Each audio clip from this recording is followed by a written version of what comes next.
কাশ্মীর।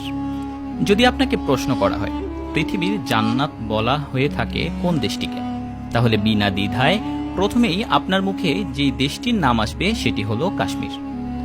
কাশ্মীর পৃথিবীর একমাত্র আশ্চর্য স্থান, যে স্থানটিতে একই সাথে বরফে ঢাকা অঞ্চল থেকে শুরু করে রুক্ষ মরুভূমি পর্যন্ত সকল প্রকার আবহাওয়া একই সময়ে উপভোগ করা যায়।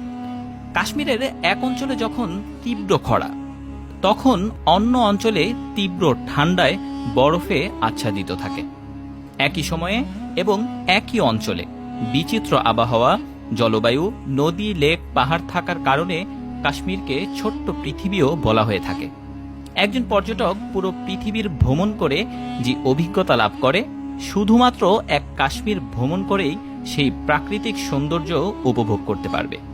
কাশ্মীর ভারতের একমাত্র মুসলিম সংখ্যাগরিষ্ঠ প্রদেশ।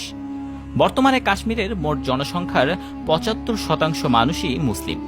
খ্রিস্টীয় অষ্টাদশ শতাব্দীর পূর্বে পুরো কাশ্মীর হিন্দু ও শিখ অধ্যুষিত একটি অঞ্চল ছিল, কিন্তু খ্রিস্টাব্দ ৮ম শতাব্দীতে কাশ্মীরে ইসলামের আগমন ঘটে। এরপর কালের পরিক্রমায় পুরো কাশ্মীর উপত্যকায় একসময় হয়ে ওঠে